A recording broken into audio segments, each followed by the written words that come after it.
देख रहे हैं सच की आवाज़ एनपीएस न्यूज़ में आपका इस्तकबाल है। मैं हूं मोहम्मद जावेद। देखिए आज की अहम खबर। पुराना पुल, मुस्लिमजंग पुल रोड और जो है city college road, Afzalgunj road, Begum Bazaar road, Husaini आलम रोड, यहाँ पर जो है चौरस्ता है। चौरस्ते पे जो है सिंगल्स के लाइट्स नहीं है, पहले थे, अब हटा दिए रोड बड़ी करने की वजह से।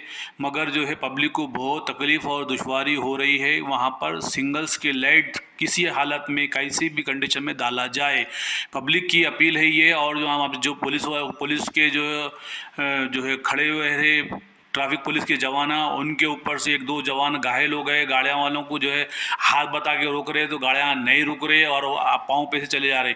इसके लिए दो ट्रैफिक कांस्टेबल के पैरों को मार लग चुकी इससे पहले भी। इसीलिए हम जो है केटीआर साहब, केसीआर साहब और जो है हुकूमत तेलंगाना से अपील करते हैं, महमूद अली साहब से, अकबर साहब से, असद साहब से, कि जो है वहाँ पर पुलिस के सीनियर आला अहदेदारों से भी रिक्वेस्ट करते हैं कि जो है वहाँ पर जो है सिंगल्स के लाइट्स डाला जाए ताकि ट्रैफिक को कंट्रोल करने में कुछ हद तक राहत मिले और ट्रैफिक पुलिस जवान को जो है आराम मिले। और ट्रैफिक पुलिस जवान जो भी ठहरते हैं बहुत जो है हार्ड वर्कर है, वो हार्ड ड्यूटी करते हैं। और वहाँ पर प्रॉब्लम क्या आ रहा है वो तो स्ट्रीट लाइट नहीं होने की वजह से एक दूसरे को गाड़ियाँ वाले घुस जाते, रुकते नहीं, पुलिस के हाथ बताने पे भी नहीं रुकते। Bureau report Mohammad Javed, NPS news.